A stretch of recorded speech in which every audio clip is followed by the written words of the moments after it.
Some people are asking, so what technique should I go with? Should I go with sapphire technique, or there are different types of pens or different types of blades that doctors use to open up the channel so you can transplant the hair, right? So a Vera clinic uses sapphire technique, which is great. The I did my research. It's been almost a year, right? So I don't exactly remember, but what I can remember from my research was that sapphire blades, they're very fine, and they can open more channels per centimeter square in your head, like over here when they're transplanting those grafts. So what really happens is if they can open up more channels, then they can transplant more hair. That gives you higher density with good volume. That's great, right? That's really beautiful.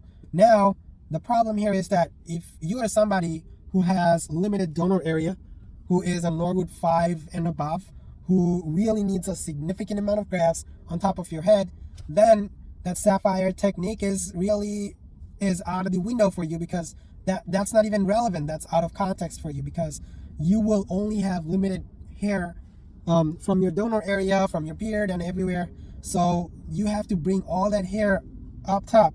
So if you bring every single hair from the back of your head, it's not going to look natural. It's not going to look normal.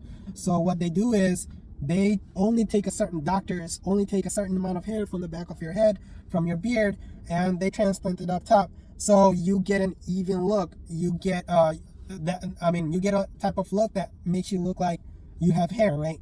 And that's the point of getting the hair transplant, so we can look like we have hairs.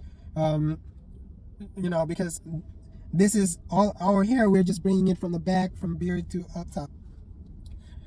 So the point here is, if you are going to be having higher density, then you're gonna have to bring literally like every single graft from every single possible places and add the volume up there. So if the grafts, if you have limited grafts, if you don't have enough donor area, then you won't be able to add volume up here. So in this case, that's where things get technical. That's where you need good doctors, because hair transplant is a type of art. So I do landscape photography, right?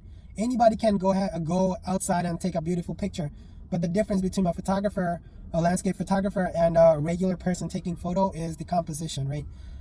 There are different ways of doing the composition for different photographers, and that requires education, that requires experience, right? So those are the things that you'll have to focus on if you're someone who's really trying to do your hair transplant well, because that's where you're gonna have to focus on the doctors, experience, nurses, because as I mentioned in the past, when doctors open up the channels up there, those channels go in different directions. So if they're not opening up the channels in certain directions, then your hair is gonna grow like this.